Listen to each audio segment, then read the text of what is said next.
morning and thank you for joining us on African Free Press Television this hour for the news update at dawn. My name is Arit Afama. Nigeria Immigration Service has revoked the passport of all former governors and ministers issued to them during their tenure. The Comptroller General of the Immigration Service, Martin Abeshi, said this in a statement on Monday. The NSI also instructed former senators, ex-House of Representatives members, former special advisors, retired heads of government agencies, former members of state houses of assembly, and retired public servants to submit their passports. A senior immigration official said the development is part of reforms being carried out by the new immigration head, stating that only governors, the president, the vice president, and a few other select officials who should ordinarily be entitled to diplomatic passports. The Senate will today begin a probe of the Nigerian power sector from 1999 till date. The probe will cover the regimes of former President Olusegun Obasanjo, the late Umaru Yar'Adua, and former President Goodluck Jonathan. The Senator Abubakar Kyari-led Senate Ad Hoc Committee on Power, inaugurated by the Senate President Bukola Saraki about 2 weeks ago, made its plans public in a statement in Abuja yesterday.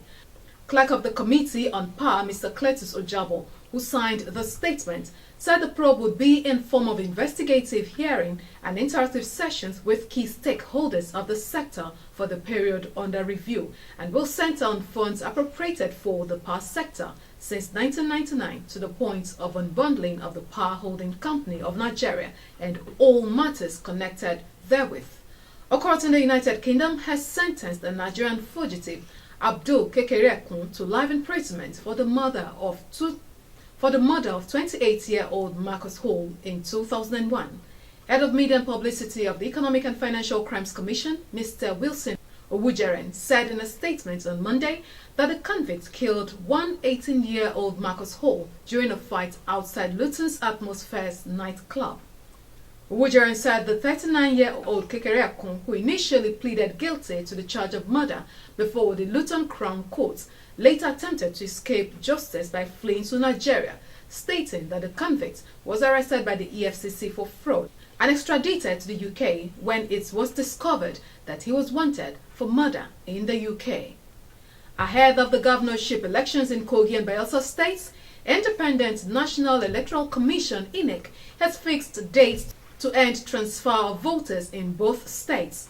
While the transfer of voters in Kogi State will end on October 6, 2015, that of Bayelsa State will end on October 20, 2015. The governorship election in Kogi State is scheduled for Saturday, November 21, while the governorship polls for Bayelsa State will hold on Saturday, December 5, 2015. A bulletin by the Electoral Commission said the dates were sequel to directives of the INEC that all transfers of voters should be concluded 45 days ahead of Kogi and Bayelsa governorship elections.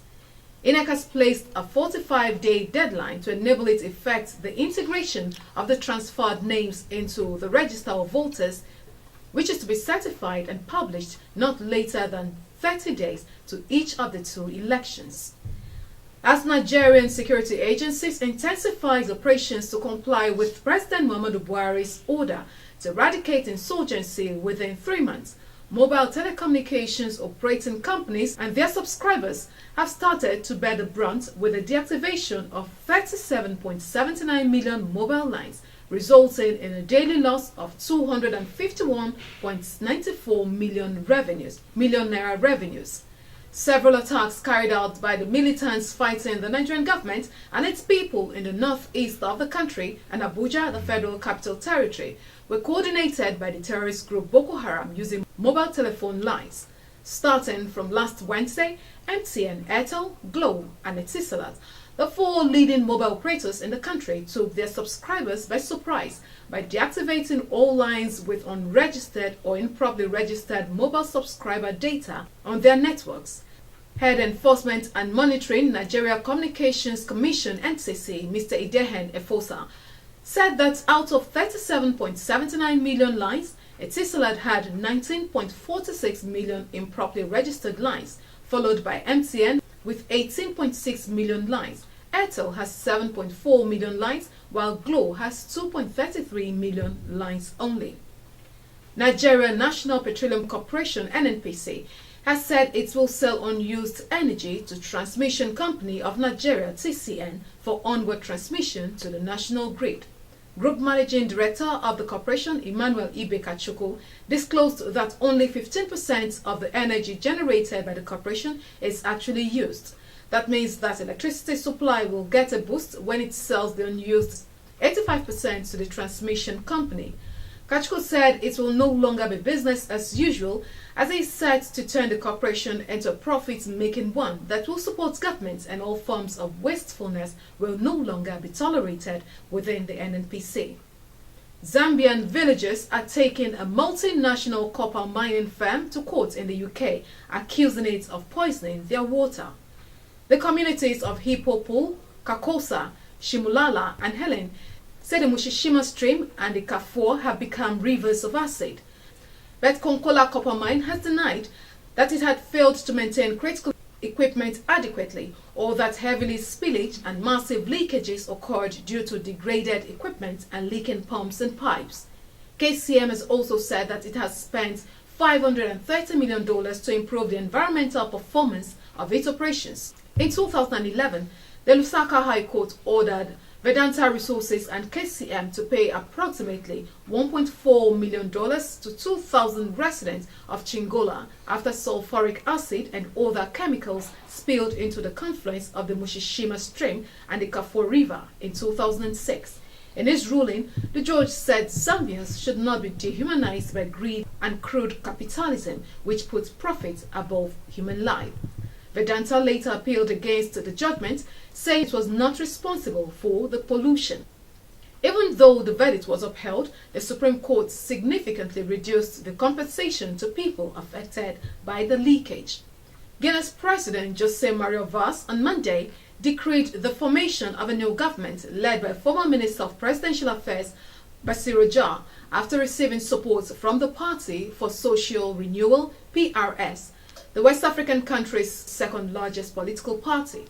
However, the appointment of at least 15 ministers and 15 secretaries of state by presidential decree was criticized by elements of vast majority African Party for the Independence of Guinea and Cape Verde.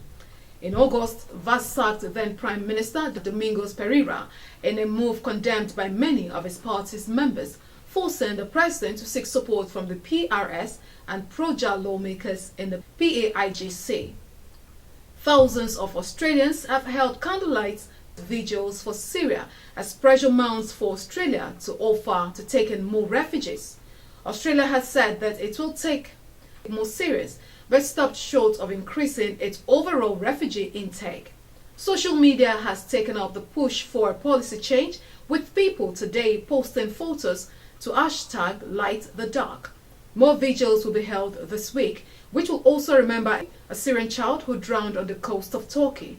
An image of 3-year-old Alan Kurdi lying face down on a beach has sparked an international outcry over the human cost of the European migrants crisis.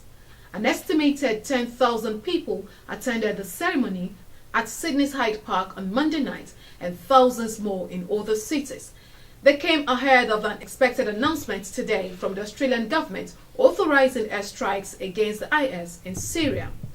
The federal opposition has called for 10,000 additional places for refugees from the Middle East, with priority to be given to those from conflicts in Syria and Iraq. Greek government and the UN Refugee Agency have brought in extra staff and ships to deal with some 25,000 stranded migrants on the island of Lesbos.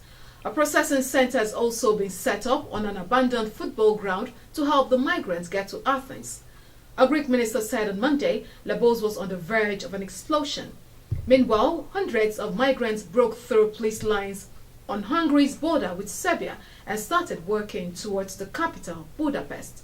Hungary is a bottleneck as thousands of migrants and refugees from the Middle East and Africa move north to claim asylum in Germany and other countries. An estimated 340,000 asylum seekers have arrived in Europe so far this year, most braving dangerous sea journeys from North Africa and Turkey. Germany, where most migrants are headed and which expects 800,000 asylum requests this year, has urged other EU states to help shoulder the burden amid opposition criticism of its open border policy.